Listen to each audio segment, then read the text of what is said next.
All right, happy Friday, everybody. Welcome to Mad Sports Talk. We're here to do another live stream before the big divisional playoff weekend for the NFL. And I'm here with D Rob. Say what's up, man. Hey, what's going on? Big weekend for the NFL. Let's hit it. All right, let's hit that intro.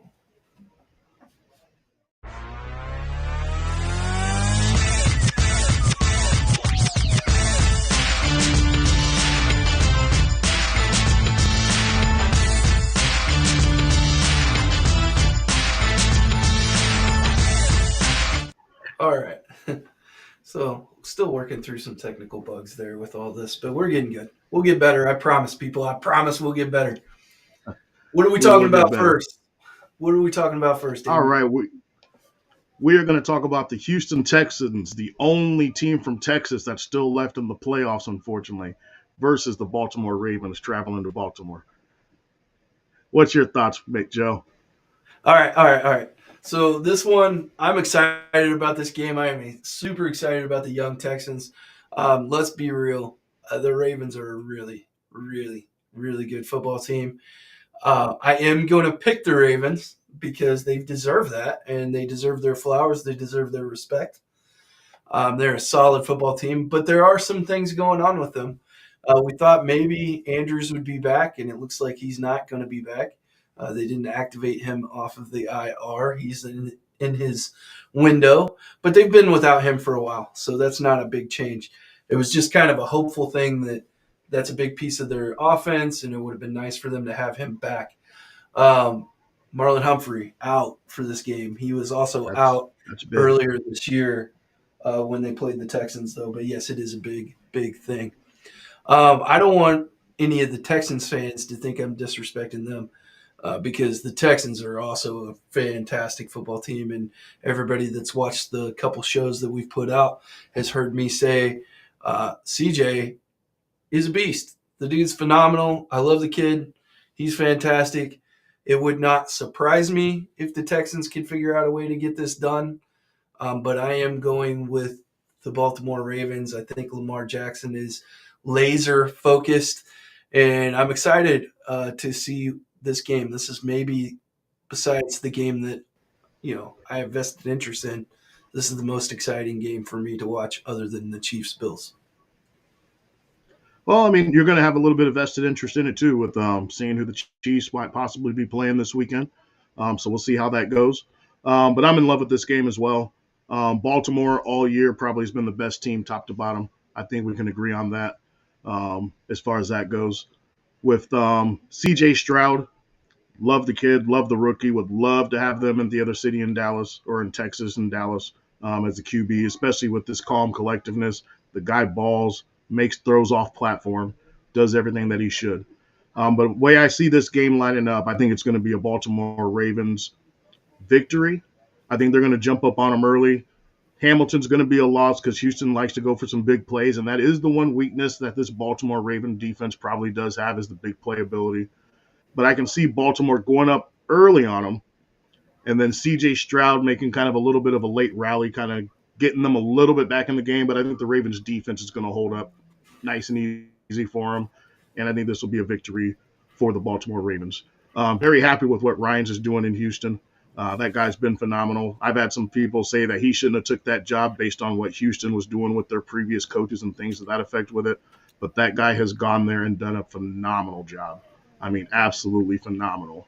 So credit to him. Credit to I'm sure he's going to put together a good defensive plan. But as I said in one of the previous shows that we did, you can have the perfect play drawn up, have everything laid out to stop Lamar, but his athletic ability is going to lead him to making a play because that's what that guy does, and he just makes plays for that team. So I got Baltimore probably in about a 31-20 game, somewhere around there, with Baltimore having a big early lead and then Houston kind of making some rallies late in that game. Is kind of where I see that game unfolding for that game. For that, Yep. So I just want to point out there's some interesting stats that just some tendency stuff about both teams. So they both average about 66 snaps on offense per game. The percentage of run plays for each team, uh, Texans run the ball 38% of the time, and Baltimore runs the ball 42% of the time. So I know a lot of people think of the Ravens as one of those 50-50 run teams, but they are not. They're closer to a 60-40. So that's an interesting thing to keep in mind. One of the weaknesses to the Baltimore Ravens defense that I will point out is that they aren't overly powerful in stopping the run. Um, they they can do it. They're a great defense. I'm not saying they're not a great defense, but you could possibly get to them there as well as the big plays. So good analysis there. Anything else you want to add about before we move on, other than there's a Um, possibility that if the Texans win this game and the Chiefs take care of business, that they could host their sixth straight AFC Championship game? hey, Andy Reid's known for getting to the conference championship games. That's what that guy does. So, see what happens with that. That's what he does with that. But no, I think that's pretty much it. I mean, Noah Brown, I believe, got put on the IR for the Houston Texans. So they got a little bit of an injury to that wide receiver. Nico Collins has been a beast. So that's where the Humphrey injury or not being able to play could also come into effect for this team as well. So yeah, we'll see how it all plays out and see how it rolls out for this squad. Yeah, and you are correct, Noah Brown. I'm looking at the injury report right now. He's on the IR. And as we had already previously alluded to, the Ravens are without Andrews, Worley, Seymour, no Humphrey, Wallace, Phillips, Dobbins, and we'll just go over the Texans real quick since I went down the whole list for the Ravens. Noah Brown, Thomas, Arnold, Ward, Hughes. Fant is questionable, and Stewart. Everybody else is out. The only guy on the list there that is questionable is Fant. Everybody else out Okay. on that list. Phillips for the Ravens is questionable. I don't think he plays much. I think he's a No. backup type. So that is All that right. game. So what are we going on to now, sir? We are on to the Next. Yeah. Green Bay Correct. Packers, San Next we got Francisco 49ers. Green Bay, Green Bay, San Francisco. If you don't mind, I'm going to touch on this game a little bit first, Absolutely. since this game is happening directly because it affected me. This should be a great matchup. San Francisco has had Green Bay's number, especially in the playoffs. The past four times they've played, San Francisco's won the four straight in the playoffs against Green Bay. Um, LaFleur comes from the Shanahan tree. He was under his staff, was on coached together with them, and everything to that effect with it. Offenses will be somewhat similar to what both of them run, but I'm going to give San Francisco the edge because I like San Francisco's defense a lot more. They have Christian McCaffrey. We'll see how Purdy does. I'm not 100% sure how Purdy's going to play in the playoffs. I can tell you from experience, regular season is one thing, playoffs is a whole different story, a whole different ball game, animal as far as that go. 49ers defense is going to be completely solid, though. Um, they're getting some people back from injury. I do know that. McCaffrey is 100% healthy. He hasn't played basically in about 3 weeks to get him 100% healthy. Williams at tackle is, what can you say about him? He is a beast. And Green Bay is a suspect team. Their defense, while it did play great last week, hasn't played great all year. So we'll see if they can re-carry that against the 49ers. Unlike Dallas, you don't get to just focus on one player and take away that offense that San Francisco runs, and Shanahan's going to be legit. The biggest question that you got for Shanahan is sometimes when he gets a lead, he tends to choke it away. We've seen him do that in the playoffs or the Super Bowl. So we'll see how he ends up playing with that type of situation. Jordan Love, can't say enough about that guy. That guy has impressed me. They're calling him the next franchise quarterback. I'm going to hold up on that still. He is a good player. I'm not going to call him the next great franchise quarterback in Green Bay yet. I don't think he's at that level yet. But he's doing great. Aaron Jones has fresh legs. He missed a bunch of weeks this season. I believe he actually leads the league in rushing over the past 5 weeks, final 5 weeks of the season. So he is balling straight. I think he has 4 straight 100-yard rushing games. And you cannot focus on any one receiver that Green Bay does have because they do move the ball around. They spread the ball around.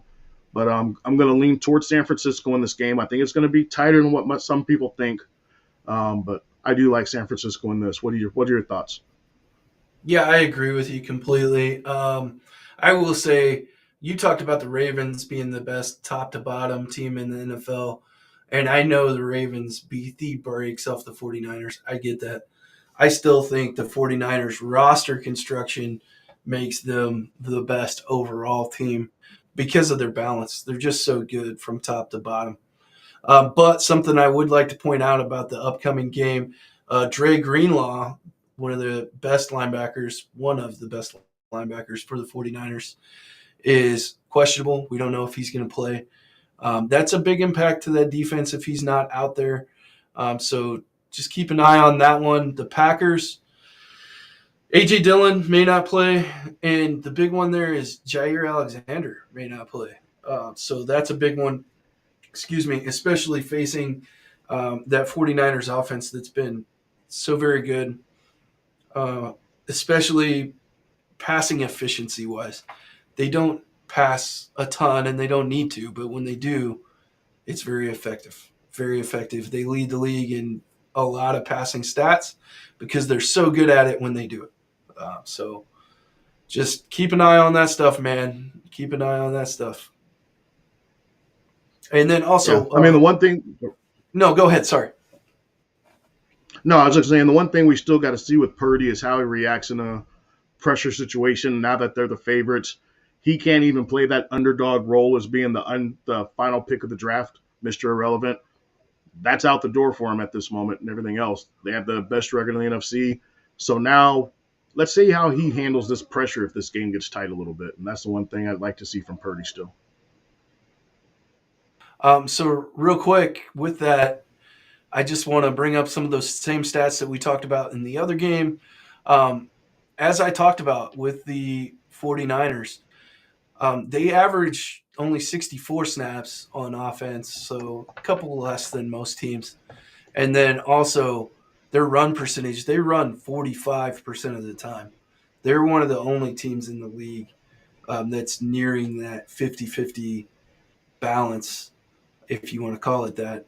There's not a lot of teams that do the 50-50 split.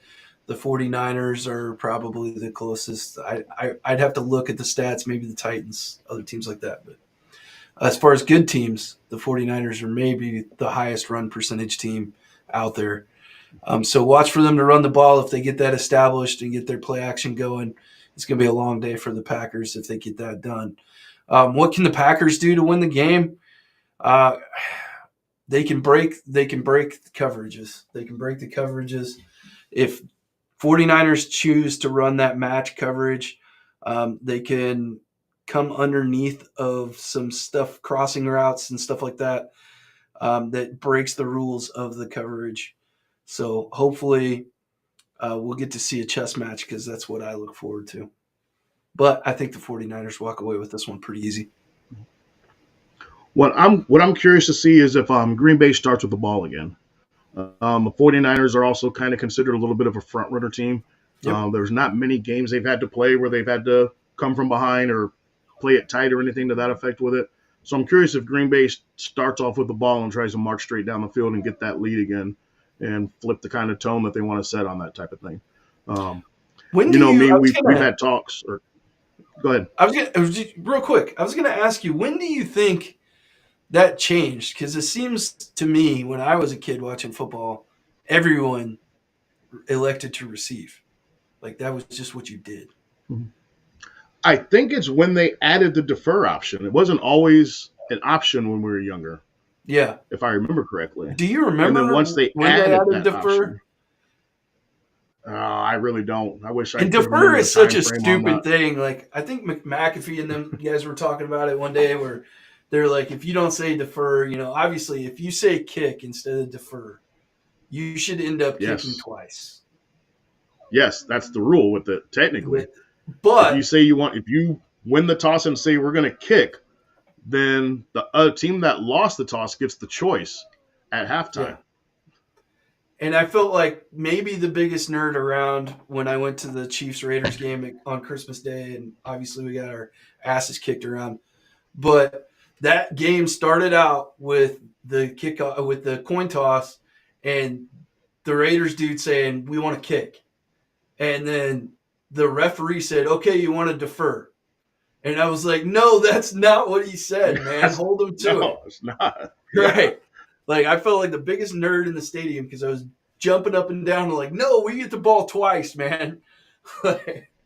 So No, yeah, that's the way. That's the way I've always understood. Though I can't remember when they added that defer option in.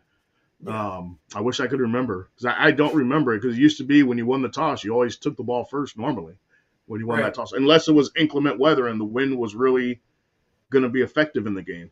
Hmm. That was when I saw teams would kick or choose the direction that they want to kick so they could make sure they have the wind or something to that effect with it. I also Um, don't really understand why that language matters, though, because theoretically, if you say kick, fine. The other team should just get the ball, and then you get the ball at the next half. Like, why is the language have to be so weird? I don't it's get that. I think it's just yeah. I just think it's once they added that defer option in, like, and maybe we're wrong on that. Maybe it's been there forever. I don't know. I don't remember it ever being there. Yeah, I Maybe don't just know. growing up. Maybe just growing up and playing younger, the coaches were always like, if you win the toss, we're going to receive. Maybe that was just Yeah, what was maybe always so. said. I don't know. Yeah, Um, but yeah, I think that's when it kind of switched up with that for some reason. I Just was. I'm sure you were out at a few coin tosses in your youth, as I was, and I just always remember, man, tails never fails, and we're taking the ball. That's the way it was, man. There was nothing yeah, else to say. yeah. It's that was just the way it was with that, man. It was interesting the way they used to do it and the way it's changed and the way that's all kind of gone out the window. But I'd be shocked if Green Bay didn't take this ball first and try to shove it down San Francisco's throat, man, and try to set the tone again. That's what they've been trying to do and give Jordan Love some confidence. And that guy never looked shook when he played the Cowboys last week for his first playoff start, which Yep. is amazing for that guy, especially since Green Bay has the youngest team in the NFL from what by age and everything else. So We've never really we'll see what talked they got. about we've never really talked about like our roles on the high school football team, but I'm an offensive guy, you're a defensive guy for the most part. Obviously we coach Mm-hmm. other stuff. Um, and you're by your player history, you're an offensive guy, you're a running back. But just as an offensive guy, man, I would love. I know it's tempting as an offensive guy to get that early satisfaction of a touchdown right away. But what if you go out there and go 3-and-out? It's just so much better to Yeah, have that opportunity to go into the half and maybe score a touchdown right before half with like 13 seconds left on the clock and kick the ball back to them and say, hey, you ain't got time to do nothing. And then you get the ball right back after half and can go score again. That sandwich of scoring is just too tasty for me, man.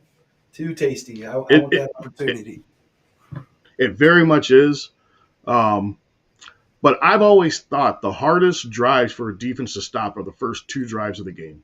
I've Mm, always felt that way because the offense scripts their plays based on what they know a defense is going to do from what they've seen the defensive history of the game is for that team. So I've always just believed the first two drives are the toughest for a defense to stop. So if you take the ball first, you receive it however you want to do it, and you score on that first drive, maybe that other offensive coordinator starts thinking, okay, I got to make sure this drive is good because the other team's defense is going to come out a little bit more pumped up because they got a lead now and everything else to that effect with it. Your offense might be a little bit more stressed with it because they're like, okay, we got to match that score. And if they don't, and like I said, the other team has their second drive coming, they're ready to go. So therefore, now it might be 14-0 and your offense is back on the field again with that standpoint of it. So nah, I've baby, always we ain't felt never stressed. We going right to the script, sir.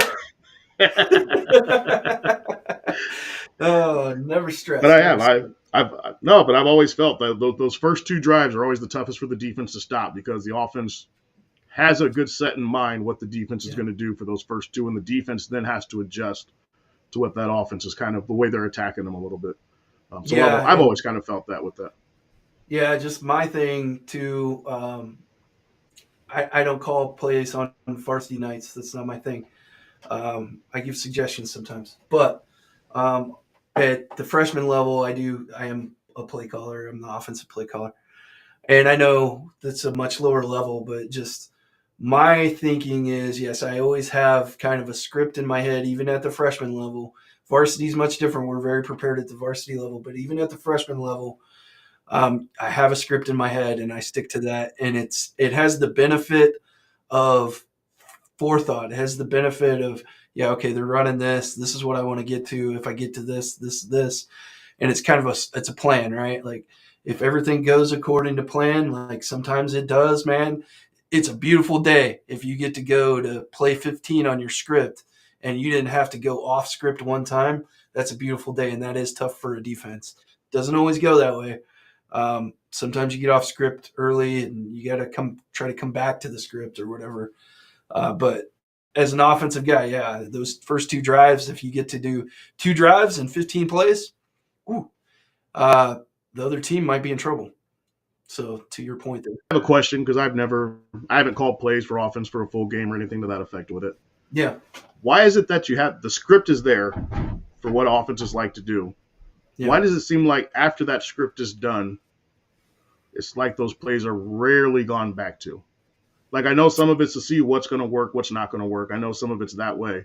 But then I also, and that's why I say the first 2 drives are always the hardest. And after that, an offensive coordinator tends to seem to go back to, okay, this is what I like to do and this is what I'm going to run. Yeah, well, so part of it is tendency. We have a fantastic play caller. I think he's one of the best play callers in the state, which is the reason why I don't get to call any plays Friday nights. But he's really good at it. And the reason sometimes you don't go back to the stuff that's on the script is sometimes you got some specialty plays in there. You know, green dots or whatever people call them, right? It might be something that you drew up. That's a variation of something that you do all the time, but hey, we got a little tweak or a little wrinkle in there for this team that we're playing, and we know they've seen it on tape, and we know, hey, they might be ready to jump this route or that route, and we put a little wrinkle to that to see if we can catch them. Sometimes it's those green dot plays, and sometimes you just don't get back to them because, hey, maybe it wasn't as successful. Maybe it didn't work out the way you wanted. And then also with those green dot plays, maybe it was a touchdown. Probably not going back to that until later because you're not going to just keep coming back to a pass play like that. Usually if you're seeing a lot of repetitive plays, it's going to be run plays, right? So or if you're running duo and stuff like that, hey, man, if they can't stop duo, I'll run duo at you every play. I'll yell across the field and say, hey, we're running duo again because I don't care. You can't stop it, right? That's a good day on offense. So hopefully – it's because there's a good play caller and he's found something that works and he's just going to keep going to it until the defense does something about it. Hopefully that's the case to answer your question. Sometimes there's just bad play callers too. Yeah. No, I get it. I was just, like I said, it was just a thought in my head. Like I said, I've never called offensive plays, so I've just always been curious about that script, and then it just seems like teams go off it sometimes. Yeah, I know. Sometimes I'll go back to it, like coming out of the half. If I'm coming out of the half and I had a lot of success with that script, why not? They don't remember what I ran. They don't remember the sequence of plays that I ran from the first half. There's no way. So I'll go right back to it and run it in the same way. There's no way. So, yeah, it just depends. It just depends. Sometimes we outsmart ourselves too. Let's be real. Offensive play callers try to outsmart ourselves a little bit sometimes, and we get a little too in our heads about stuff where offensive guys are a little weird. So we're trying to outsmart you guys on the defense, and like sometimes you just need to run what you're good at and run to players that are good players and make you guys think instead of us trying to think way too much sometimes. Yeah, and then of course being a defensive coach, I know this for a fact. Sometimes we outsmart ourselves and think, oh, I'm going to change my whole defensive concept sometimes. Or just try something different to throw that whole offense off, and it ain't the right thing to do sometimes. Damn. Yeah, man. Yeah, man. I know I've been standing on the sideline with my fancy little call sheet in my hand, like sitting over there thinking, like, this might as well be a McDonald's menu. I haven't looked at it. You know, I need to look down at it. But sometimes you get in a rhythm too, and then you're also not looking at it. So my best play calling games are when I'm in a rhythm and I'm not looking at my sheet, because I kind of know what I want to run next and I'm seeing it out there. And my worst games are when I'm also not looking at my sheet, like just the kind of generic good games, or I'm using that sheet. So, gotcha. Yeah. So let's get back. Are we done with the San Francisco Green Bay game? Yeah, I think it's going to be a good game. It's Sunday night. Um, should be phenomenal. Or Saturday night, Saturday not night. Sunday night. I Saturday apologize. night. Yeah, Yep, Saturday night. Saturday night. Um, should be phenomenal. I know they've got 49ers at an 80% chance to win this game. And like I said, they've beat the Green Bay Packers 4 straight playoff games, and it should be interesting. A lot of my Packer friends that I know say this is the team that they can't get over the hump with. I know that feeling as well, being a Cowboy fan with certain teams that we can't beat. Um, so we'll see how it goes. We'll see how it plays out, and hopefully they get the job done, and make it a great game. But like I said, I'm going to go with San Francisco. I think they're a team on a mission. Have you? I don't know if you've ever seen it, the 49ers tunnel walk when they come to the field with the jukebox. Have you seen that? Yeah, yeah, it's pretty cool. Actually, All right, me and my buddy that's were actually talking about some of that kind of stuff, and maybe on a future stream we can talk about some traditional yeah. stuff that teams do. He wanted to bring up that a lot of teams have, by some famous rapper or something, they have music that's specific for the team. That rapper, he went out and he wrote something for that team. Like, do the Cowboys have anything like that? Serious question. I'm not. No, no. Other Me than too. Dolly Parton or somebody performing at halftime, no, it's not. Right, your owner's 82. I got it. Yeah, something, nothing, nothing normal to that effect with it, man. Nothing So KC, based on we that. it's Yeah, home of Tech Nine, obviously. So we yeah. have Tech Nine songs that we play. We have one specifically that he wrote a whole song for the Chiefs called Red Kingdom, and that one is definitely a hype song. But yeah, we'll have to maybe talk about that sometime when we don't have so much cool football to talk about. Yeah, we'll get into that. I mean, we got football's almost over in about a month, so we'll have a lot of time to talk about things like that. Yep. Uh, apart from the regular season. So on to the Sunday games. Yeah, let's go on to the Sunday games. Sunday, the first game we got is going to be Tampa Bay Tampa Bay at Detroit. This is a rematch of an earlier game this season in which Detroit won. I believe the score was 20-6. I don't have it right in front of me, but I believe that score was 20-6, somewhere around that effect with it, for Detroit winning Tampa Bay, where Tampa actually got to wear those nice little old school orange creamsicle jerseys, which are I gorgeous. hate One of them. the favorite uniforms I've ever liked, man. Oh man, those are gorgeous, man. I hate Those are them. one of the I best know I'm in uniforms the ever. minority there. I know most people like them. I can't stand them. I think they're disgusting. I was so disappointed when Tampa Bay switched to that burnt orange type color they had. I can't remember exactly what it was, but it was that burnt orange. I Yeah. love those orange creamsicles, man. Those are great. Those are great Yeah, they're back in just the so day. gross. But this is the battle of, is it two high draft pick quarterbacks? Baker Two number Mayfield is ones. taking number one, two number ones. I couldn't remember if Goff was one or two in that draft, but Goff Yep, was one in Goff that was number draft, okay, one. by the Yep. Rams. Okay. I was trying to remember. But yeah, two number one pick quarterbacks. Neither one with the team that picked them first, which is what's crazy because neither one of them have been in the league that long. I don't even for Yeah. either one of them. Um, and one took his original team to the Super Bowl, and they were just like, "No, you're not good enough." And he has excelled in Detroit, and that's Jared Goff. Um, Hmm. I don't know if you saw, but this is the highest average price playoff ticket to get into for the NFL this weekend. The average Really? price for the game is, yes, the average price for ticket is $1,100 to get into this game right now. Wow. 1,100 for a Detroit Lions game. I That's mean, wild. But that tells you what the city, how happy the city is, right? Like the demand is up. The market will dictate, and the market is yes, dictating that ticket price is high.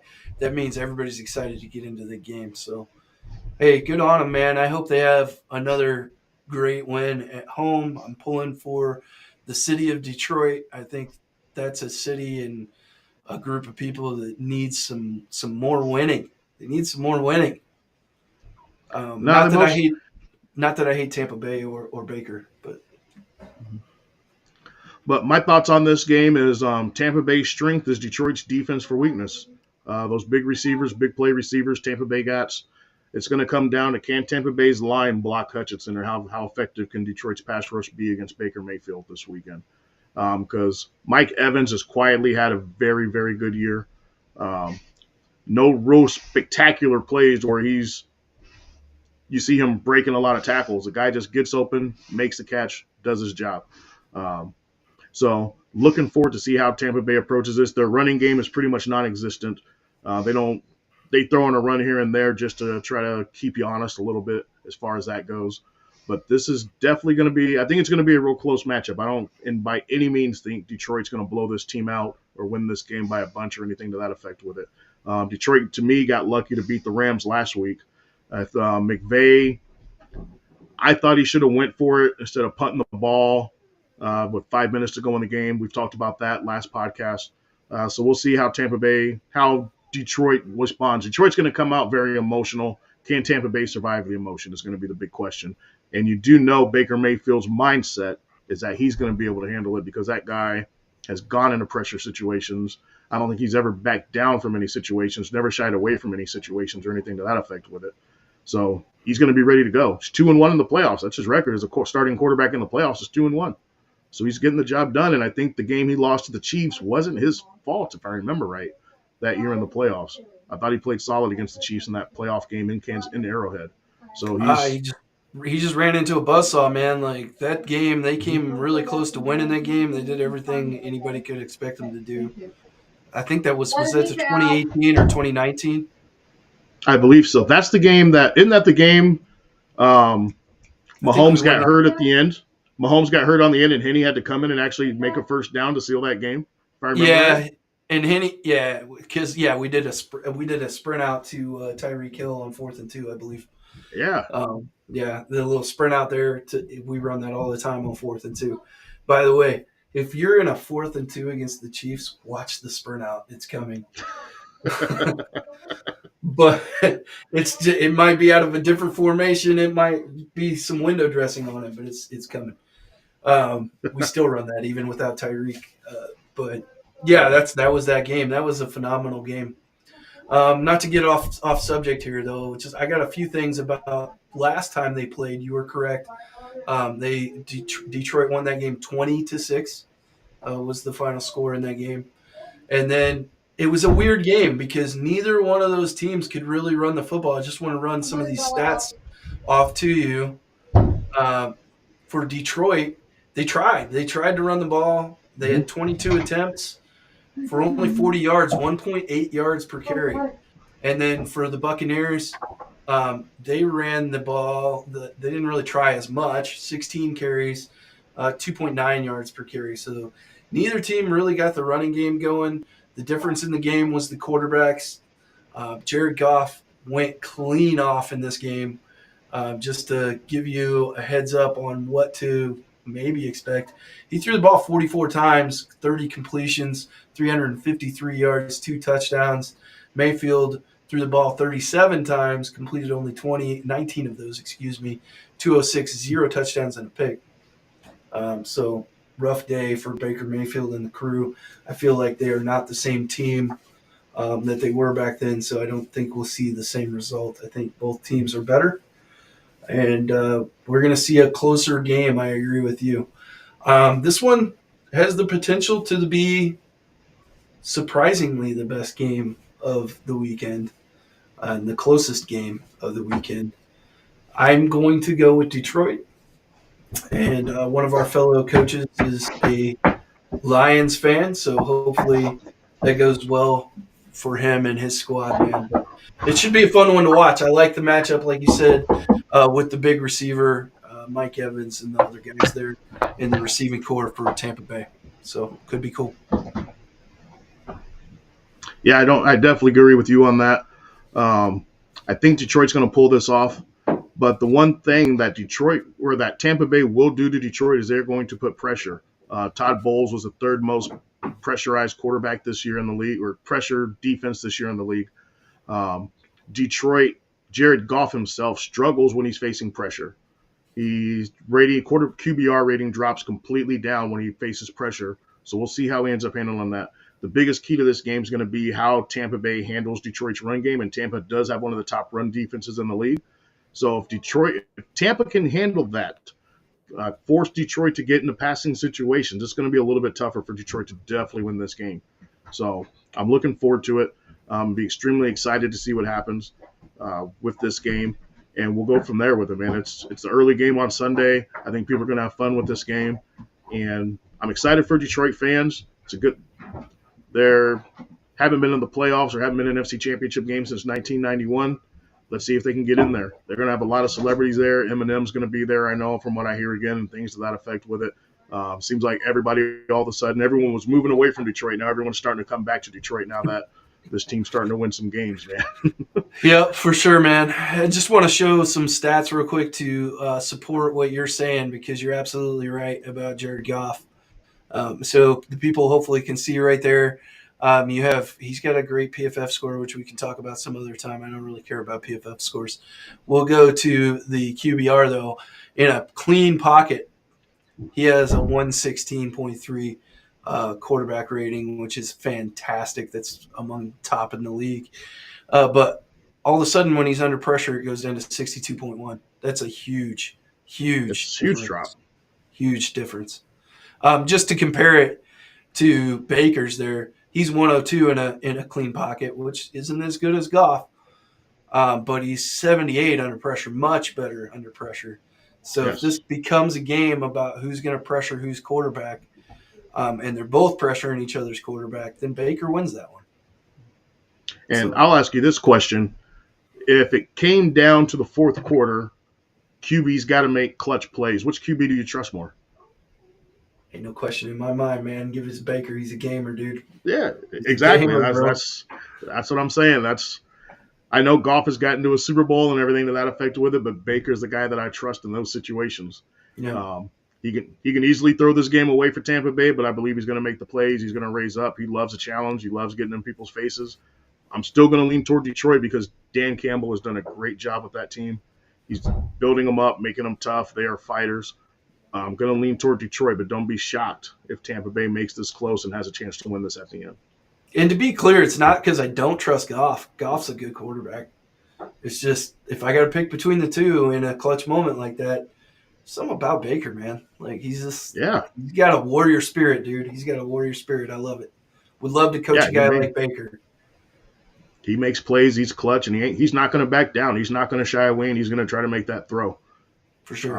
Even under pressure and everything to that effect with it. So that's why I like Tampa, but I'm going to lean toward Detroit in this situation, though. Yep. Especially having the home game. I agree. I would love to see them get all the way to an NFC championship and maybe a Super Bowl. I mean, that would be really cool. At that point, you're one game away. Even if you're not supposed to win that game, you are one game away from a Super Bowl if you're Detroit, and that is huge for them. Real quick, can we talk about something just really fast? Yeah, and it has mostly to do with teams that say they're building to these championships. Like everyone's saying Houston's playing with house money, Tampa Bay's playing with house money, Green Bay's playing the house money. Yeah. Officially, I guess you can kind of say that's true because these teams have gone above what they were expected to do. Mm-hmm. But these players in these scenarios, I don't believe they feel that way with it. You never know when you're going to get back to it ever again. You just never know in those type of scenarios. I mean, I'm just going to throw the Eagles out there, for example. Starts off the year 10-1, finish the year up 10-7, and then they're out. They're up in turmoil next year. People are questioning if their head coach is going to come back and be a part of the team next year. It's a question. People are saying it. The Eagles fans, a lot of them have already lost faith in this head coach. So you just never know what's going to happen. So I don't like that term playing with house money. Everybody's up for it right at that moment. And so just as a player, I think they all see this is my one chance to get there. Not that they got a chance coming up again or anything to that effect with it. So I hope all players feel that way with it. Yeah, I agree with you completely. And I think as a coach or a player or somebody that's involved with the game, your mindset is nowhere near playing with house money. F that, right? Like that's not your mentality. That's not the way you think. And to your point, they should be thinking about, hey, this is our opportunity. This is our chance right now because that team, those 53 guys that make up the roster and however many guys have been on that 53 over the last however many months, right? Because it's not ever the same 53 guys. So it's probably more like 70, right, that have been on that roster. Right. Those 70 guys, man, it's not going to be the same next year. Is that the underneath of that roster has so much churn every year. You might keep, the top 20% of a roster or whatever that just stays on a team.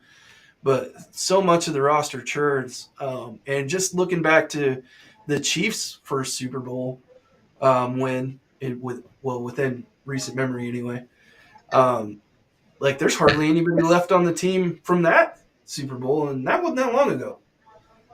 So No, it's yeah, it goes quick, man. Careers go quick, yeah, and if and you're that one of those guys, you have to be thinking we got to make it. yeah, and that's why you hear players say it's never the same. Like this team was this team. This is what that team was. Mm-hmm. NFL is such a fine line of between winning and losing certain games and how the season dictates and turns and things to that effect with it. So you got to remember the Packers at one time were 3-6 at one time this year. Mm. Odds when they were 3-6, people were saying Jordan Love wasn't the answer. Now look, Yeah, yeah, look where they're at yep. now. So, Changes so I quick, doesn't mean, it? it changes quick and everything else. So that's the way the NFL is, and it's a great thing. And I think that's why people love it. It's the greatest soap opera. It's the greatest reality show on TV, is what I call it. NFL is the Yeah, greatest reality show on TV. yep, yep. I agree with you, man. And I'm pulling for all these guys. I mean, that's the thing. When you stay close to the game, as we do, and obviously it's at a much lower level. I get that. I'm not saying anything like that, but when you stay close to the game, you realize that the emotions around the game are so raw and visceral and so powerful, man. Like, how many times have we stood on the field at our high school and had emotional moments with kids because they knew that might be the last time they ever play football, and that's tough to watch. And Mm-hmm. it's the same in the NFL, man. Like you said, those guys, there's going to be guys that play this weekend that'll be their last time playing football ever. And it's not going to be the names that you Yeah, think of. It's some fifth string wide receiver out there that might not make a roster next year. So, hey, what's up, yeah. Marlon, how's it going, man? How you doing, Marlon? Yeah, happy Friday, dude. So yeah, Yep. it's an emotional game. I think that is why we love it. I think it's also why we get Mm-hmm. in crazy back and forth. Bucks 23, Lions 20. All right. All right. I can see it. I can see it. Yep. I was gonna I, tell Marlon we both did our predictions on the Bucks Lions game. You just missed it just a little bit ago. We did both go with the Lions, but we both did agree that this could be a very close game and that Baker Mayfield is going to have a chance to make some plays. In case you didn't yep. hear that earlier, so that was our thoughts on this game. That We game. also both agree that the Bucks should make this all about pressuring Jared Goff because Yes. he's a different quarterback under pressure. We talked about his passer rating and stuff under pressure. It's not the same guy. So we good on that one, sir? Yep, we're good on that one. Ready to go into I know what's personal for you on It this is game personal. a little bit. It is personal. Um, Chiefs at their bitter rivals, the Buffalo Bills. First Yeah. road game for Patrick Mahomes. People are questioning to see if he could win it on the road. You want me to lead, or you want to take the lead on this one? I want to jump right in, man. So All right. listen, first of all, bitter rivals. I know that's probably how the NFL sees it. I think when these two fan bases interact, I really don't see it as bitter. I really like the Bills fans. I really like I really like the roster. I like their team. I like watching them play football. There's zero hatred for the Bills in me. I actually look forward to the Bills Chiefs games. I love them. They're always so good. They're always so good. And even when the Bills get us, I'm really never angry. Honestly, man. However, that being said, they've never got us in a playoff game where it matters. Yep. So that might change this weekend. They got a fantastic roster, and we're playing at their house for once. So things have flipped a little bit.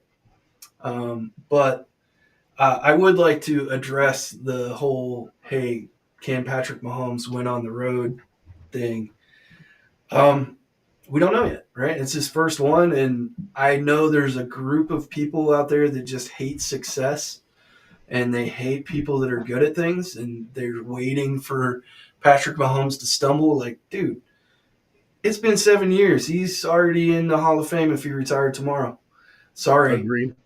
Agreed. Um, so if he loses this game on Sunday, I don't see it as some big damaging thing to his legacy. Like it's one road game. Now, where it becomes an issue is if you start losing two, three, four road games in the playoffs in the future, and then okay, now we can talk. Can he win a road game in the playoffs? But I don't think losing one road game in the playoffs is something that's even a valid conversation.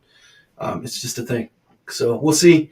I think it's a hard place to play. The wind in that stadium is whips around and makes it hard for kickers. Bucker has been excellent. He's back to number 2 all-time percentage-wise for a kicker in NFL history. So we got a really good kicker there. Hopefully it doesn't come down to him, but often it has with us and these good football teams. So we could see. Did I lose audio there? Are you good? No, we're Yeah. good. We're good. Okay. Yeah. Sorry about that. So yeah, man, I'm super excited about this game. I love watching Josh Allen and them play football. I know everybody is kind of favoring the Bills in this, as they should. They're at home, and that's fair, and they're a good football team. I would like to point out, as far as strength of schedule goes, they had the 23rd strength of schedule for the NFL, and we had the 12th. They did beat us earlier in the season, but it was a close one. And we were obviously still trying to figure things out because we were still trying to figure things out until last week. I still don't know if we have things figured out. But if we go in and we play like we should, we'll beat them. If we go in and we muck things up like we have all season with the offense and turn the ball over and do stupid things, then we won't have a chance because that's a great football team. I would like to point out they pass the ball 60% of the time, 59.2 to be precise. 40% run. They can run the ball more than they have ever been able to with the Buffalo Bills. So that is a big difference in these past matchups with the Chiefs Bills. Neither team was really running the football. Both can run the football now. The Chiefs do it a little bit less, and I wish they would do it a little bit more. I think this is an Isaiah Pacheco game like last game was. Hand the young man the ball. Give 10 the ball. Feed 10. Feed 10. If you feed 10, I think we'll be fine. Thoughts? I'm not going to go into number 10 because never mind. I'm going to stay out of that number 10 conversation. you know where I'm going to go with number 10. You know where I'm going to go. We won a Super Bowl without him, sir. We're good. I know. That's ancient history to us. Nope. I know. My thoughts on the game is I'm curious on who the Bills are going to have active on defense. The Chiefs got 2 extra days of rest, and the Bills lost some key players in that last game against Pittsburgh. That's going to hurt that defense definitely a little bit. I'm curious if Von Miller's going to actually show up for this game. I know he's coming off a torn ACL. I know he hasn't been ready all year. But the weakness of that Chiefs offensive line are those tackles. That's where you can get to Patrick Mahomes at. And if Von Miller can't get pressure there, I don't know if they'll get to him as much this next game coming up. It is a home game, so that's going to be definitely a good thing for him. So we'll have to see how that happens. I would like to say Juwan Taylor, he's a problem, and he's been a liability, the right tackle for the Chiefs, but it's not in blocking; it's in penalties. Like he's a fantastic pass blocker. He just sucks at playing within the rules of the game. With it being a road game, that's going to put more pressure on him. That's what's going to be unfortunate for him. So we'll have to see what happens with that. Because these Buffalo fans, for sure, with them finally getting a chance to host the Kansas City Chiefs in a playoff game, they're going to be rowdy and ready, and that's a great fan base from everything I've seen. I haven't interacted with Bills fans whatsoever, anything to that effect with it. So we'll see. We'll see how it goes. We'll see where it goes with it. I really do like that fan base. I think they're so cool, man. Like it's a kind of a blue collar community, from what I understand, and they kind of give off that vibe. I've never really seen too many Bills fans whine and complain and blame everybody but themselves when they lose. Like, I actually love interactions with the Bills fans. They're super cool. And usually, like, when we win in a tight, crazy, close playoff games, they're usually the ones that are, like, jumping into the Chiefs YouTube channels and saying, hey, congrats, guys, you played a great game. And that's something that not a lot of fan bases do. I'll tell you that. No, it's not. It's really not. But I love what the Bills are doing, especially with Cook, with the offense. The thing that I think they've done great with the offense is they're no longer asking Allen to carry it from beginning to end. It's more of playing the system, let your playmakers make plays, and then when you need to make a play, when we really need you to make a play. And I think that's really lightened up the load for Allen. It seems to have made teams have to play them a lot differently and things of that effect with it. I'm curious if Gabe Davis is going to be playing. I haven't seen. I think he's kind of a Chiefs killer a little bit because he always seems to have big games against the Chiefs, especially in the playoffs and things of that effect with it. So I'm curious if he plays this week for Buffalo. He didn't play last week against Pittsburgh. So He is out. we'll see. He's listed as out. Okay. Yep. Out. I think that's going to be a big loss for Buffalo because he seems to always find a way to get open against the Chiefs. They got another guy that's a problem, and I don't know if you've watched him much, but he was drafted, I think, 2 years ago. So still a very young guy. I'm pretty sure he's not a rookie. So I think he was drafted last year, not this year. Finishing up his second year in the league. Khalil Shakur. Have you watched him? Okay. Haven't really seen much of him. I haven't seen much of him. Watch out for that guy. He's a problem. Khalil Shakur is a problem. He doesn't get a whole bunch of touches in their offense or anything like that. He's been kind of the new Gabe Davis. They're not similar in the way they play, really, but they kind of play a similar role, if that makes sense. Mm-hmm.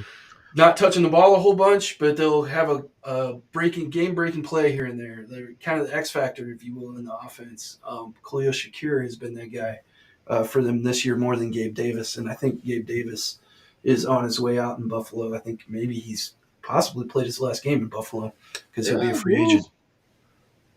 The thing that Gabe Davis does that's great for this Buffalo team that he doesn't get credit for is he is a great blocker from that wide receiver core. And he doesn't get credit for that. He does the little things for that offense. When he's healthy, he actually plays the most snaps for that Buffalo wide receiver core, even if he's not getting the ball. He had several games where he didn't get a catch or record a catch for Buffalo, even while playing the most snaps for that team. But it's because of his blocking and the little things that he does for that squad. So I agree with you completely, and he is a free agent this upcoming year. But honestly, this is another wild prediction that hopefully we can clip into a YouTube short later. Gabe Davis may be a Chief next year. I know there's a whole bunch of people that everybody else has on the radar for the Chiefs, and we're not going to talk about offseason stuff yet. But, they talk about Mike Evans and a whole bunch of other guys. Gabe Davis is a young guy. He's a big guy. He's a fast guy. He's a physical specimen. He does a lot of really great things. And I don't think they're going to keep him in Buffalo. You could see him maybe in a different uniform or maybe in a red one next year. We'll see. I got a question. How much pressure do you think is on Josh Allen this year in the Buffalo Bills to get it done this year? Yeah, that's the part of the game that I don't really like is especially for quarterbacks. They get so much pressure put on them about legacy and, if they don't go win a Super Bowl, then they're nothing. And I hate that because just watching Josh Allen is fantastic. And let's just say what if the Chiefs beat them at their stadium and the Chiefs go on and let's say they win a Super Bowl, or even if they lose against the Ravens, it really doesn't matter, right? You can't get over the Chiefs. Mm-hmm. Then a lot of people are going to say, hey, Josh Allen's not good enough, and that's just crazy talk. I wasn't going to go there with it. Let me pause real quick. I wasn't going to go there with saying Josh Allen wasn't not good enough. And when I mean the pressure, this version of the Buffalo Bills as a team, before they have to kind of say, all right, this team can't get it done. It's almost like the Dallas Cowboys situation where Dallas is going to kind of give it one more run. This version of this team can't get it done. So we're going to have to possibly get rid of Diggs, get rid of Von Miller, possibly move on from a couple other players, and just kind of reinsert themselves, if that makes sense. It does make sense, and I will tell you, I think that's going to happen no matter what. I think they're in cap trouble. I think this coming year they got an aging roster in some spots, not all. They have some good youth and some good young guys that they've drafted over the last year and 2 years, really. So they do have youth. I'm not saying they don't have youth, but guys like Von Miller, guys like Diggs, maybe time to move on from those guys and have an infusion of youth. And if you trade a Diggs, you can probably get some draft capital and go get some new weapons and some new toys to play with. And I think whether they win a Super Bowl or not, some of that stuff is going to happen. If they go win a Super Bowl, maybe you don't move on from Diggs. But Von Miller's done. Let's be real. That's It's that's done. yeah, Which with is his sad offseason because I stuff and love. coming off the knee injury. Yeah, yeah, which is sad. And yeah, the off the field stuff sucks because man, as far as on the field, I can't think of a whole lot of players that I respect more at the edge position than Von Miller. The off the field stuff is unfortunate. Hopefully, it's not true. I don't know. I'm not Yeah, studying that or even getting into it. But hopefully, he didn't ruin his life with that stuff, man. That's sad to see when guys mess up off the field. But yeah, to answer the question, I think they're doing it either which way. I think whether they win the whole damn thing or whether they lose this weekend, a lot of that roster is going to be churned and at the top instead of the bottom. yeah. So that's what I meant by the pressure for Josh Allen to get it done this year. Yeah, Because one thing that happened in the AFC that kind of crazy is the top quarterbacks. A lot of them got hurt this year, which is teams like the Bengals that probably would have been in there. yeah, You can say what you want to say about the Cleveland Browns and Joe Flacco. Watson was starting to come into a groove when he got hurt. He's starting to play a little bit better. So who knows how that team actually turns out if Watson's actually healthy throughout yeah. the year. Trevor Lawrence had his little injury bug that pushed Jacksonville down. I'm not saying Jacksonville would have been super standoutish or anything to that effect with it, but it's an injury Mhm. bug that pushed him down. And you still got a young guy like C.J. Stroud coming up. Um, and so we'll see what happens with Buffalo after this year. I think it's important that they take advantage of this opportunity. They were basically 1 week away from being the number 2 seed, almost being out of the playoffs. It's such a crazy roller coaster they were on going Just into to that let you final week. know, to kind of speak to what we're talking about right now and kind of give it some fuel. Currently, right now, as it sits, the Bills are projected to be $43 million over the cap next year. Yeah. So Yeah. it's rough, man. Like I haven't looked at how to necessarily clear room with them. And that's an off-season thing that we can sit and do on over the cap and stuff like that, like we talked about earlier. Mhm. But there is change coming for that team, no matter what. Stephon Diggs is 31 years old and makes a ton of money, and doesn't seem to be that happy in Buffalo. Um, Maybe he wants to play with his brother. Maybe. Maybe. Maybe he wants to play with his brother. I've heard, you hear all these rumors. Yeah. I, I've heard that he wants to play in KC with Pat Mahomes. I've heard that he's literally told Mahomes to go, like, hey, tell them to come get me. I don't know. I don't know what's true and what's not true. But I do know that you can visibly see the guy isn't happy. It makes a lot of sense to me for him to go to Dallas, actually. I Yeah. know most people would expect me to say Kansas City, but if you look at it objectively, number one, there's no income tax. There's no state income tax in Texas. Make more Nope. money in Texas. And then you're also got your brother. And that's something that you just can't pass on, man, if you get an opportunity to go play with your brother. Why wouldn't you go play with your brother? So, and they need him. The Cowboys need him. I'll take him. I would, as a Cowboy fan, I would take him definitely So on that that makes a lot of spot. sense. And then Von Miller's making a ton of money. Um, you know, let me just, yeah, you can save a lot of money by cutting him Yeah, right which now. I would expect them to do in the That offseason. But he's just cutting Von Miller actually solves a large portion of their cap problems, and it looks like his contract was probably designed that way. yeah, You know how we do with contracts, so it looks like it's saving $32 million to cut that dude. And then if you trade Steph, that saves another 31 million.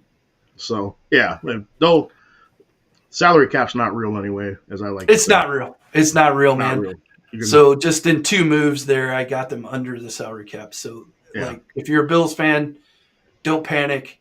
They'll be under the cap. Like, I don't know if do you get on the internet, Damien, and like read in a lot of comments and sections and stuff fans, or do you avoid that? Stuff that fans say. Yeah, Sometimes I do read it. I'll say this week I've read it. It's been kind of a little bit of a therapy session for me this week. really. It's been a therapy session because there's a lot of fans that don't know a lot of fans overreact. I'm not gonna say they don't know what they're talking about. A lot of fans overreact to things and say things that just don't make sense whatsoever. I'll be honest, I took criticism. I made a comment online about this game's on Dak, and I had a lot of people blast me about that, saying, no, this is on the defense. And I had to defend myself, explaining some things online to some Yeah. Cowboy fans and things to that effect with it. I look at those things. You got, just like in all points of life, you got some people that just talk just to talk, and you got some people that actually know what they're saying and makes sense. I just got to kind of sort those out and go through those things like that. So it's just what it is. I mean, I can't do it. I can't do it. I do as a it, but I yeah, shouldn't. like, and that's why I brought up Eagles fans that one time. Like, you had an Eagles fan throw a bucket of popcorn on the head coach when he was leaving Tampa. I don't know if you saw that video, but he threw a bucket of popcorn on the coach. Man, what kind of stuff is that? That's come on. That's an Eagles fan though. Like I know that, but they're known I to know be that, like but it's just that's crazy. That's outrageous. But that's how fans are short for fanatics, and that's kind of where that spills out at with that. something I can't. The reason I asked you the question is something I just can't even. It drives me to the point of madness. I don't think I'm any kind of salary cap expert by any means, but I know my way around the cap. Probably more than the average fan, I would say. And I just I can't stand some of the stuff that I see on like comment sections. Um, just teams like, oh, we're in salary cap hell, and this is what you get for paying a quarterback. Blah blah blah blah blah blah blah. Sir, excuse me. What do you want to do? What do you want to Yeah. do? You want to let Josh Allen go? Is that what you want? Because you're going to go draft another guy that's anywhere near that good? The chances of you getting another guy that good are so little. Like when you get a guy like a Patrick Mahomes, a Josh Allen, and I hate to say it, a Dak Prescott, man. Don't say Who are you gonna get better? That was my point. That was my point with McCarthy. That's my point with Dak and all those guys. Unless you can, if you answer the question of hey, who's better, and there's only like 7 or 8 that are better, is it My really a thing good idea to move on? depends on what you define as better is what I would say in that. Especially, and I don't want to go into a tangent about Dak. I've done that, but depends on what your definition of better is. Statistically, am I going to find someone that's going to be much better? No, statistically. Am I going to find someone better that's going to make plays when I need the plays made? Mm-hmm. That's what the question is as far as that goes to me. And so that's kind of how I also look at that as far as what you're going to pay somebody and do those type of things and everything to that effect with it. So with that, but with the Bills Chiefs, you already know why I'm going to go with the Bills. There's nothing against the Chiefs. I respect both teams and things to that effect with it. I'm rooting for the Bills this game. So I'm not going to pick a score for this game whatsoever. This is a game I'm actually looking forward to just sitting back and enjoying. I can tell you this, the 13-second game for the Chiefs, the Cowboys lost earlier that weekend to the 49ers in the playoffs. And I was done watching the playoffs for that year. Watching the playoffs. And I just happened to come home, caught the last minute and a half, 2 minutes of that game, and was like, I'm back in. Game got me back into football again that year. So speaking about that game, right? Like, and I think I'm overstating things. I really do. I think I'm being a little bit of a homer when I say this. I mean, correct me, but my perspective on that game is that is maybe the greatest playoff game ever. Maybe. It's up there. So I just it's definitely up there. My goodness. Like, and there's a whole slew of Chiefs fans out there that have a little bit of a theory going on that that game in some way broke Josh Allen mentally because he's not I really don't see been that. Yeah. not really been the same guy since, especially when we get into situations where Pat Mahomes has the ball and can go finish a game. You can see it on his face sometimes on the sideline. So I don't want to be in that situation. I would rather be in a, oh, I don't know, like 35-14 kind of game. That's the kind of game I'd like to see. Chiefs winning. Yeah. Oh, that's That's good. just the way Speaking I of that, am as a really. fan, man. I don't like Speaking close of that, games. just really quick. Speaking on that, Yeah, yeah. would you rather your team lose in blowout fashion or heartbreaking fashion, kind of like the Bills did? That's a tough Would you one. rather lose Uh, the way the Cowboys lost to the Packers, or would you rather be a Bills fan and lose the way the Bills lost to the Chiefs that year? that's a very tough question. I like the question. Oh man. Yeah, for those that are watching, man, hit us up in the comments if you watch this later and you get to this part. Hit us up in the comments with your answer to that because that's a fantastic question, dude. Both of those have a lot of pain associated with them, to be completely Yes. honest. And my answer is I don't freaking want to lose. I don't like losing, so it doesn't matter to me how I lose. It's still losing, whether it's 1 point with 13 seconds left on the clock, or we lost by 58. It doesn't matter to me. I'm pissed off either way. I have I can I can tell you my opinion because it's happened for the Cowboys both ways in the past 5 years. I can tell you from my standpoint of it is the blowout. At least it settles in earlier. You still get yeah, upset after the game, but it settles in. You can almost just dismiss the game. Don't have to really look back on the game. You can just dismiss it and just say we just got yeah, whooped. yeah, The heartbreaking games is where you start nitpicking at certain little things that happened throughout the game and players that didn't make the plays when they should have. And yeah, so, and the yeah. heartbreaking game is the one where you, depending on who you lose to, depending on the way you lost and things of that effect with it, I guess. Um, like if I'm a Bills fan, that 13 seconds would still sting in my head. Well, it's interesting that you brought this up because it gives me an opportunity to talk about the Chiefs defense a little bit and how underrated they are. We are the only team in the National Football League this year to not give up more than 30 points at any point. Wow. Nobody Didn't know scored 30 that. points on us. No. So, with that being said, we've had a lot of those games where it was close. All of our losses were close. And I'm not a guy that likes to do the referee thing, and it seems to be a real point of focus for people that play the Chiefs. That their fan bases immediately blame the referees. I'd like to point out they've kind of already got ahead of it on the Hockey League Junior thing, and they're saying that he's hard on the Bills and that the Chiefs have a great record against with Ed Hockey League as the referee. Well, I'd like to point out something that the Chiefs have a great record with every referee. And it's not because the Yeah. referee, it's because we win a lot of football games.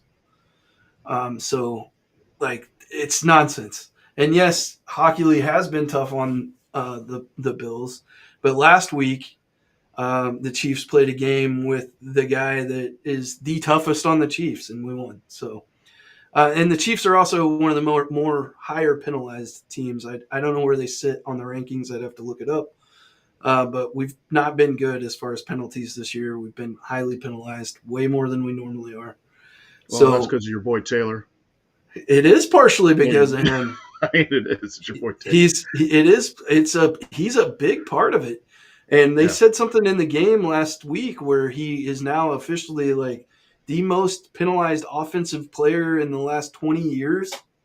Wow. And I'll be honest with you, some of them are bad calls and some of them are legit, right? Like just like with anybody, like you're going to get calls that you maybe shouldn't have called that. You're going to get calls that you shouldn't have called that. And you're going to get calls where it's like, yep, he did that.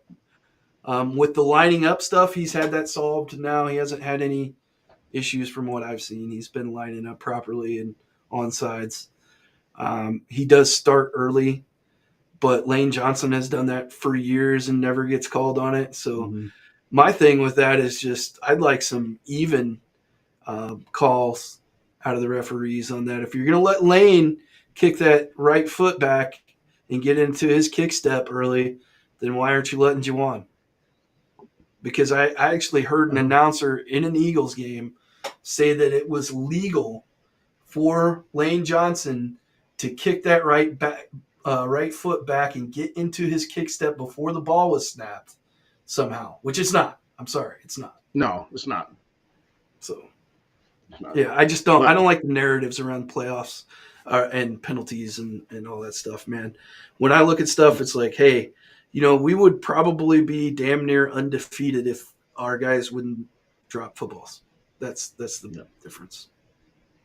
it's a big difference maker for the Chiefs this year as far as record goes.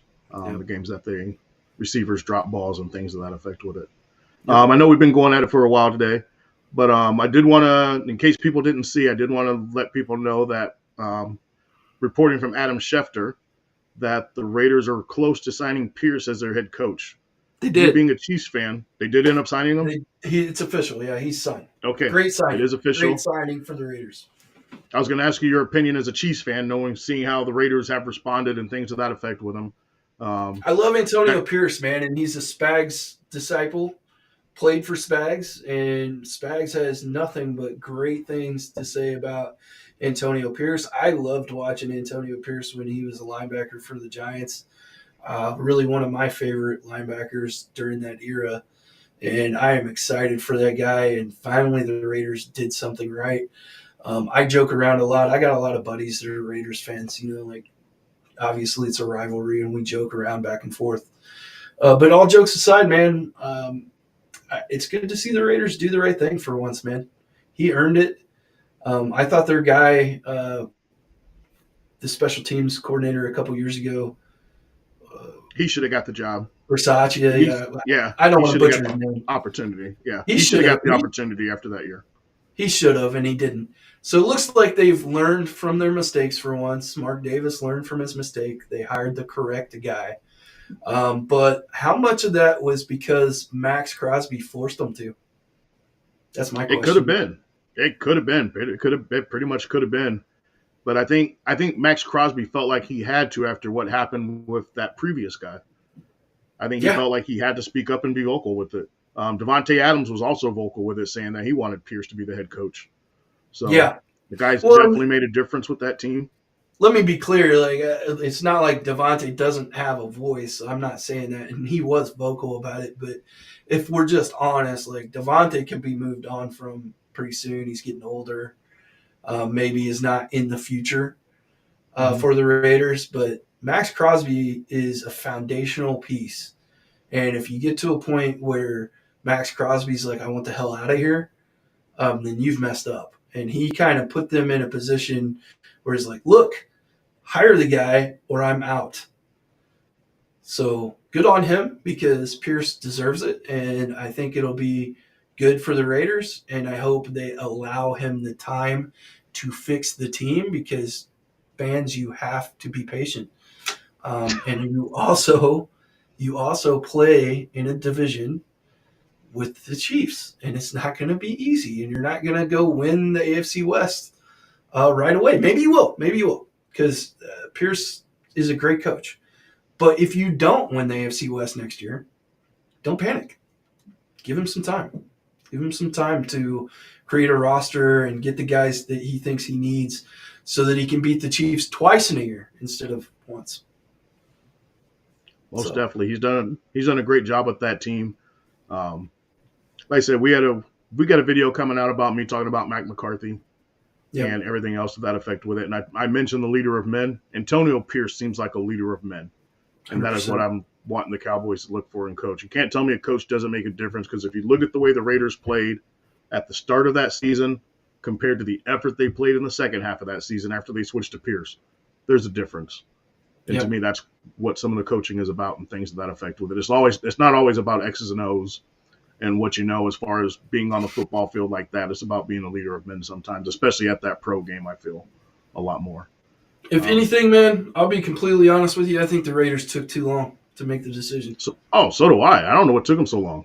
The fact Yeah. that the Titans almost had an opportunity to interview the guy, I thought they took way too long for that. Yep. Didn't make any Yep. sense to me on that. Shame That on was you. driving me insane. Yeah, that was a shame on the Raiders that they even hesitated with it, It is. in my opinion.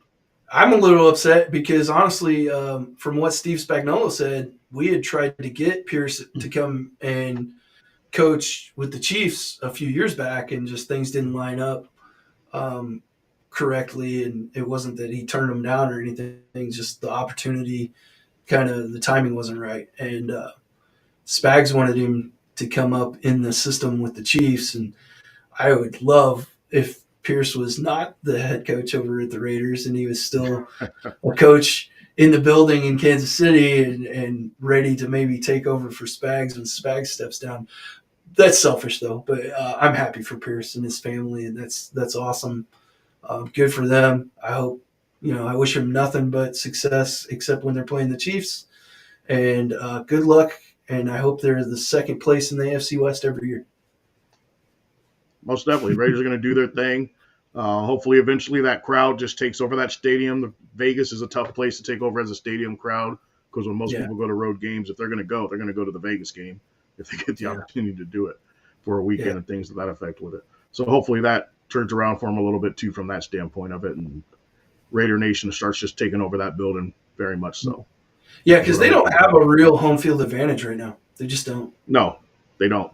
And it's like I said, it's a new stadium. People will have the opportunity to go to Vegas, so they're going to take that opportunity to go watch their team play if they can and I get a don't trip to think Vegas they'll again. ever have a home field advantage because Vegas is such a transient city.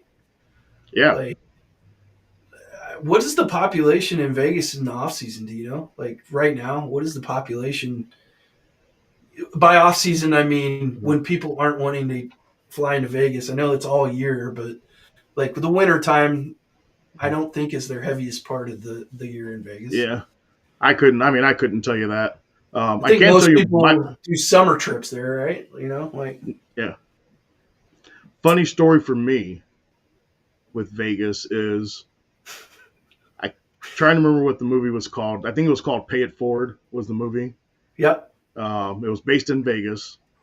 And that was the first time I've ever seen Vegas where they showed houses. And I remember they scrolled by and I was like, there's houses in Vegas? There are houses in Vegas. In Yes. certain parts of Vegas you don't want to be in, brother. Like Oh, I'm where the sure. base is. Like I've spent 47 days or something like that in Vegas, 39 days, something like that last time I was in Vegas. Maybe. Yeah, somewhere in between there. At any point, like anything over 3 days is too long in Vegas. Okay. Yep. And last time I was there, it was somewhere around that 40-day mark, and the base is over by a not great neighborhood, and things are not cool over there. And then you have away from the strip, there's a bunch of casinos in Vegas. They're not all on the strip. Some of Yeah. them are off the beaten path, and like there's a few casinos over there, like the Cannery and a couple of others that are like just down the street from not great neighborhoods, man.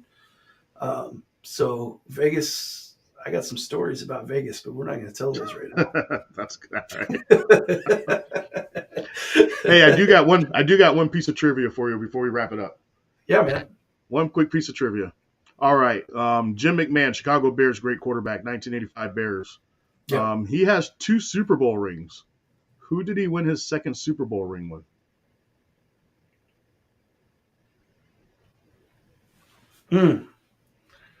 So Jim McMahon. So you wouldn't make it obvious. He wasn't like the backup quarterback for Troy Aikman, was he? Not saying who it was. Not going to give you any hints. Oh, I so want to cheat right now and just Google it. Um, I don't know, man. What's the answer? Green Bay Packers behind Brett Favre. Dude, that's right. That's Yep. Green Bay right. Packers behind Brett Favre. Yeah, that's right. That's right. Yep. He's an interesting character, man. Like one of my He friends was. has some interesting stories about partying with him. I I'm heard he sure was. there's some stories about that. I heard he's a party animal, man. I'm sure. I don't know. You never know, right? When a guy tells You you a never know. story, but hey, man, one of my buddies swears up and down that he partied with Jim McMahon more than once, and the guy he's an animal. I bet he is. Oh, so good Well, times, man. man. Yeah. All right, well, I ain't got Friday much night, more, man. man. Yeah. Yeah, let's go. Let's go get on with our nights. I'm gonna go do single guy things, and you're gonna go do family guy things. Yep. I'm actually going to go support the Bellevue East girls and boys basketball team here in a little bit and Look go at you, cheer a them on. paragon of excellence in the community. A paragon do what I of do excellence. what I can. Do what I can. That's what I should do. I should Yeah. come with you and go see the girls basketball, but Yeah. if I do, it's going to be for a short time, and then I'm going to the bars. Yeah. Gotcha. They're at Millard South tonight, so I'm driving to Miller. I'm driving to Miller tonight. Oh, See how gotcha. that Yeah, I'm not goes. going to Yep, they're Miller. at Millard I'm not South going tonight. out there. Yeah. I ain't going out there. Plus my wife's working the games too, so I can kind of spend a little bit of time with her with that. Nice, So that's the other nice. plus Got to with go it and spend some everything else. time with Mama. Hi, Mama. How you Yeah, doing? Say hi to her for me. I won't do that. Yeah, yeah. All right. Well, I appreciate you, man. You got anything to close it up with? Nope, just good thoughts, good deeds. Good words, good words, good thoughts, good deeds, man. That's all I got. Absolutely, man. Hey, I had a lot of fun on this stream. I hope everybody else had a fun on the stream. We didn't get a ton of viewers like we normally do because we were kind of at a weird time, and that's great. But if you watch the replay of this and you like it, if you think we earned it, like and subscribe, please. Thank you. Have a great weekend. Be safe. Don't drink and drive. See you later. Have a good night.